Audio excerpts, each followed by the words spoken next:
درود پاک پڑھ کے سناؤ ذرا. اللہم صلی علی سیدنا و مولانا محمد و بارک وسلم صلو علیہ صلاۃ و سلام علیک یا رسول اللہ صلی اللہ علیہ وآلہ وسلم. تو ایک بزرگ تھے بخارا شریف میں، اور کمال کی بات یہ ہے کہ وہ وہاں کی جامع مسجد کے امام تھے. کیا تھے؟ امام تھے. تو کچھ قابل ہی ہوں گے بھائی جب جامع مسجد کے امام تھے تو اللہ نے کوئی رتبہ دیا ہوگا انہیں. وہ 11ویں شریف کی 17ویں تاریخ میں 11ویں کرتے. کون سی تاریخ میں؟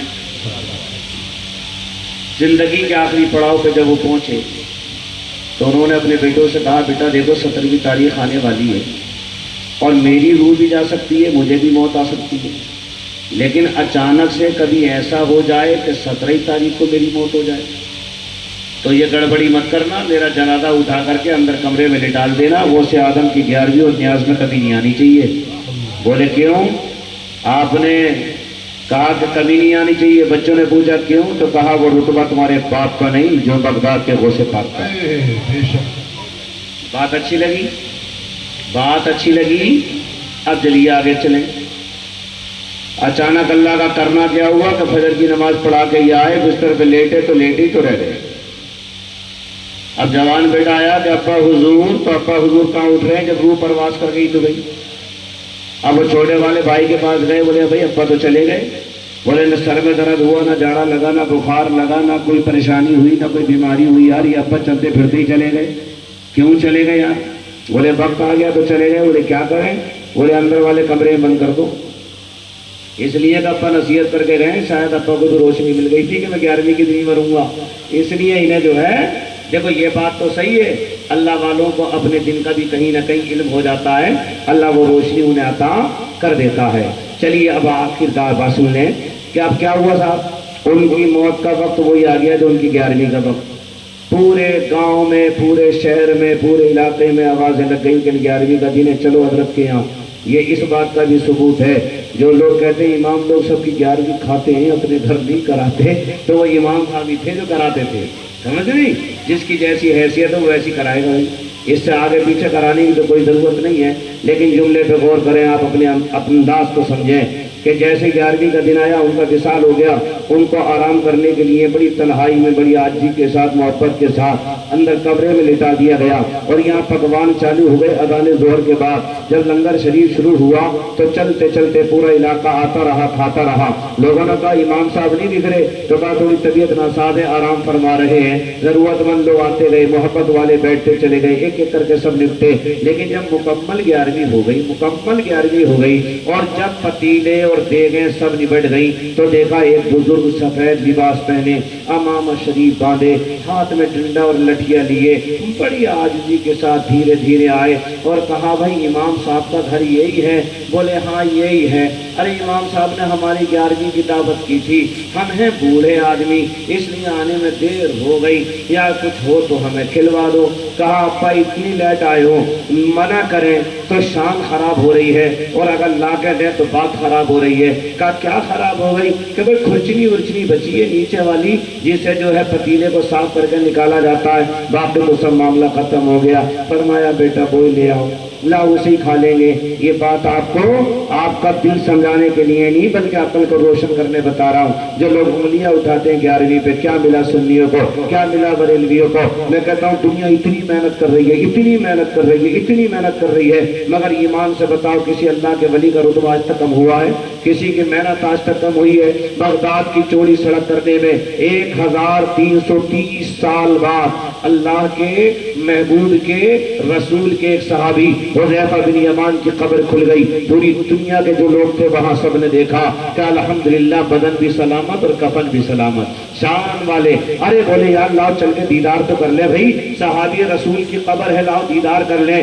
اب جو آئے وہ چہرہ دیکھیں تو دیکھتے ہی رہ جائیں, مرنے کے بعد بھی اگر دیکھنے مل جائے تو وارے کے نیارے ہیں. جسے چاہا اپنا بنا لیا, جسے چاہا در پہ بلا لیا. یہ بڑے کرم کے فیصلے, یہ بڑے نصیب کی بات ہے. مصطفیٰ کریم جب کرم فرمانے پر آئے تو چاہے تو اسے قبر میں اپنا دیدار کرا دیں, چاہے تو مرتے سمے اسے اپنا دیدار کرا دیں, چاہے تو پل صراط پہ کرا دیں, چاہے تو میدان عمل پہ کرا دیں, جب جہاں جیسے چاہیں کرا دیں. یہ شان ہمارے اور آپ کے تاج الشریعہ نے بیان کی ہے. جہاں بانی عطا کر دے, بھری جنت ہبا کر دے, نبی مختار کل ہے جس کو جو چاہیں عطا کر دے. انہیں کسی سے اجازت لینا تھوڑی پڑ رہی ہے, نبی مختار کل ہے. حضرت بات صحیح ہے نہیں ہے؟ آپ کا ایمان ہے اس بات پر نہیں؟ لا برب العرش, جس کو جو ملا ان سے ملا. بڑھتی ہے کونین میں نعمت رسول اللہ کی, وہ جہنم میں گیا ان سے جو مستغنی ہوا. ہے خلیل اللہ کو حاجت رسول اللہ کی, آپ نے ہی تو پڑھا ہے کہ سائل و دامن سخی کا تھام لو, کچھ نہ کچھ انعام ہو ہی جائے گا, لطف ان کا عام ہو ہی جائے گا, شان ہر ناکام ہو ہی جائے گا. اے رضا ہر کام کا ایک وقت ہے, دل کو بھی آرام ہو ہی جائے گا. رحمت کب ہو, یہ تو اللہ کے اور اس کے محبوب کے نوازنے کی بات ہے. ہو گئی اس بندے پر رحمت, امام صاحب پہ رحمت ہو گئی. پوری زندگی ہو گئی تھی 11ویں کرتے ہوئے. اب جب یہ آئے بھیا ڈنڈا ونڈا لے کے, تو چھوٹا بیٹا بولا ابا تم کہاں رہتے ہو؟ بولے مجھے رہنے سے تیرا کیا مطلب, یہ بتا کہ میری دعوت تھی میں کھاؤں نہیں کھاؤں؟ ارے بولے حضرت کیوں نہیں کھاؤ گے, چلو اپنے ابا کو لاؤ بلا کے. ارے بولے حضرت ابا کہاں سے آئیں گے, ابا تو فجر کی نماز کے بعد انتقال کر گئے. ارے بولے کر گئے تو ہیں کہاں, لا تو اٹھا کے. بولے حضرت کو تو اندر لیتے ہیں. تو بولے یا تو اپنے ابا کو یہاں لے کر یا مجھے وہاں لے کے جاؤ, کچھ تو کر, یا تو وہ میرے پاس آئے یا میں ان کے پاس جاؤں. تو کہا وہ تو نہ آ سکتے, وہ تو نہ آ سکتے, آپ ہی چلے چلو. کہا یہ لیٹے, کب سے لیٹے؟ فجر کے بعد سے. بولے کپڑا تو ہٹا. آپ نے جب سلام کیا تو انہوں نے امام صاحب نے آگے کھولی, کھڑے ہو کے اٹھ کے بیٹھے. کہا میرے پیر پوری زندگی ہو گئی تجھے آواز دیتے ہوئے, دیدار کرانے بھی اسی دن آیا جس دن میری موت ہو گئی. توجہ ہے, میرے پیر پوری زندگی ہو گئی. یہ جملہ سن لو, جب جان لبوں پر ہو تم سامنے آ جانا. جب جان لبوں پر ہو اتنا تو کرم کرنا, اے نرگس سے مستانہ, جب جان لبوں پر ہو تم سامنے آ جانا. پتا چلا کہ ادھر موت ہوئی, ادھر غوث آدم آ گئے. اب امام صاحب اٹھ کے بیٹھے تو بیٹا بولا ابا تم تو مر گئے تھے, زندہ کیسے ہوئے؟ تو ابا بولے بیٹے زندگی موت اور زندگی کا نام نہیں ہے, زندگی ان کا غلام ہونے کا نام ہے. جو ان کے قدموں پر اپنی جان قربان کر دیتا ہے وہ مرنے کے بعد بھی زندہ سلامت ہوتا ہے. اب کیا ہوا, چلو کھا لو. وہی پیلی تاڑی بریانی تو چلتی نہیں تھی اس ٹائم میں. اب پیلی تاڑی کھائی انہوں نے, آلو والو خوب کھائے, خوب لپیٹے لپاٹے, اور میاں مزہ آ گیا. تو غوث آدم نے سر پہ ہاتھ رکھ دیا, کہا امام صاحب جاؤ, تمہارا ایمان بھی مکمل, تمہاری نیکیاں بھی مکمل, اور تمہاری زندگی بھی مکمل, تمہاری قربانی بھی مکمل, اور تمہاری یہ 11ویں بھی مکمل. جاؤ, اللہ نے تمہیں اس شان سے بلایا ہے کہ موت تمہاری اس حالت میں آئی ہے کہ بغداد والے آقا تم سے راضی ہیں. سبحان اللہ.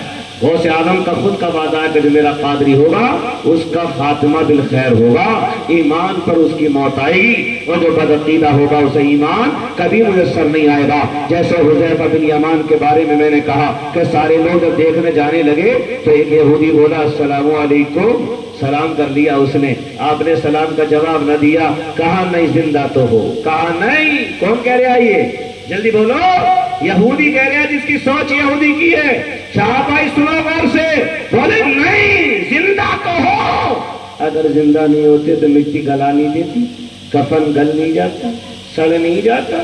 یہ چہرے پہ نور, یہ بالوں کا شعور, یہ آنکھوں میں کاجل, یہ سرما, یہ سرخی, یہ شان, یہ ایمان, یہ جھلکتا ہوا چہرہ, یہ ایسے نظر نہیں آتا. زندہ تو ہو, زندہ تو ہو, مگر بولتے کیوں نہیں؟ یہودی نے نصرانی کو آگے بڑھا دیا, کہا چل تو ہی سلام کر لے. جب اس نے کہا السلام علیکم, سلام کا جواب نہ ملا. مجوسی آگے بڑھا, تم کر لو صاحب. انہوں نے کہا السلام علیکم, سلام آگے نہیں بڑھا. پھر ایک ایسا دنیا دار مسلمان مان لو میری طرح, اس نے کہا السلام علیکم, سلام کا جواب نہ ملا. تو تینوں نے اسے پکڑ لیا, یہودی نے بھی, نصرانی نے بھی, مجوسی نے بھی, کہ بھئی چلو ہم تو اور ڈپارٹمنٹ کے ہیں, مگر تو مسلمان ہی ہے۔